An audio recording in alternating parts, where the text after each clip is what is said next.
Hey, everybody, welcome to this episode of the Disc Golf Answer Man. Our next question comes from James. And he says, although I'm over 100 rating points away from the 1,000 rating mark, makes two of us. We're not going to talk about that. I was curious what the biggest things that helped those of you that are or have been, and then in parentheses he says, Robert, 1,000 rated. Was it mental game, distance, putting, or something else? It looks like he has another question there. So really quickly, we'll jump over to the one of us who's never been 1,000 rated, and that's Coda. No, Coda is the only one here who is 1,000 rated, and no offense to Danny, but I feel like Coda is going to stay 1,000 rated a lot longer than either of us could ever hope to get there. So, Coda, what is the biggest thing that helped you get to and stay over 1,000 rating? Honestly, I mean, I feel like it's a little bit of every note that he mentioned. I mean, it's a big part of putting, middle game, distance, consistency.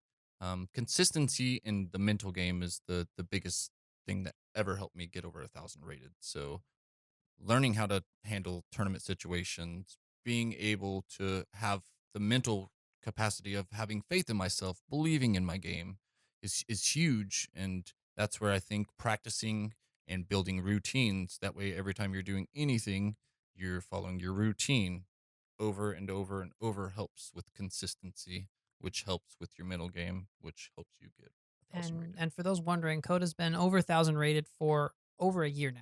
Yeah. Yes. You were first 1,000 rated in, was it 2013 that I saw? Or? My first 1,000 rating, I would say, was probably like 2005.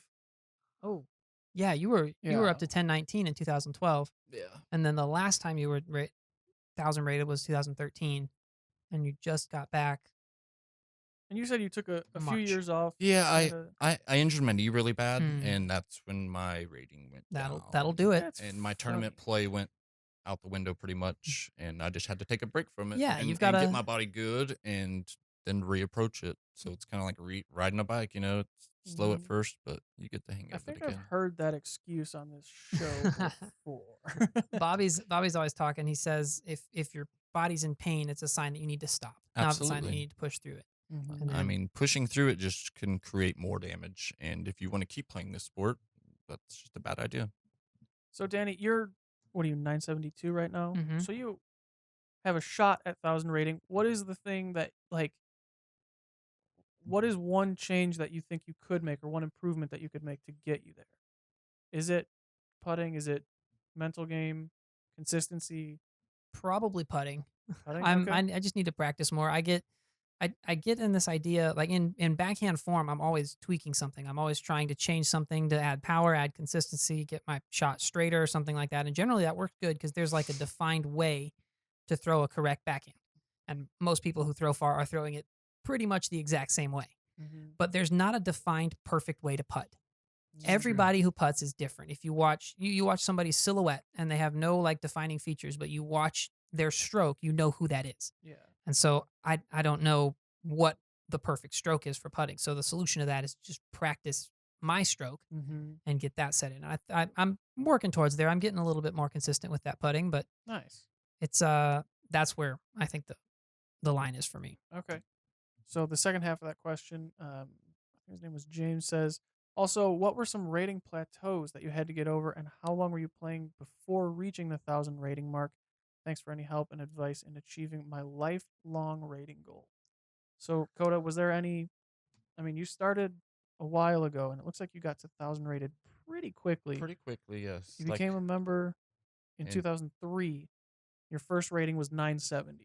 So yes. you didn't have to climb far. No, I played advanced for a year, and by the time I moved out of advanced after that year, I was almost 1,000. I believe I was like 996. Had you been playing for a while before? Yes, Okay. like I started my first time ever playing touching a disc. I was 4 years old, Oh, so wow. we wouldn't play like a lot, but we would go play 3 to 8 times a year until I was probably like 13, and then at that time, I feel like I started getting like growth spurts, could throw a little further, had more Mhm. interest in it, and it just became my passion at that point. Okay. So it looks like you were up to 1,000 pretty quick, and then it kind of dipped back down in 2013, all the way like Danny was talking about until 2017. You were kind of in the like 970s to 990 Yeah, rating.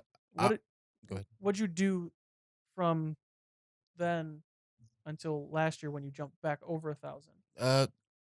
Prior, like once my rating started dropping, that was whenever I kind of was going through different bodily injuries, and I wasn't playing much casual golf, but I was still trying to play tournaments, Mhm. and that just crushed my rating.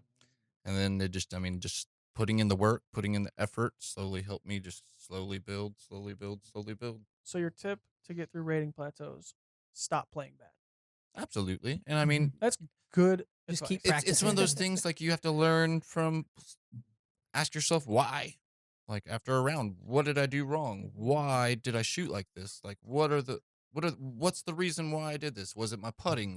Am I just throwing horrible up shots? Generally people make the same mistakes and they do it over and over and over. And I think that's will help. I mean, really analyze your game, look at your rounds and see where you can improve. What about you, Danny? I think being willing to change is a big part of that. Is if you're playing the same way and you never change anything, you can't expect to play any better. Absolutely. So it's going to be like an initial hit on your Mhm. skill level. But if you say you have a bad reach back and you're trying to play better at tournaments, rather than just trying to play better with a bad reach back, you should fix the reach back and then also try and play better. Absolutely. So that's what I think is not being complacent, not being stuck in your game. Yes.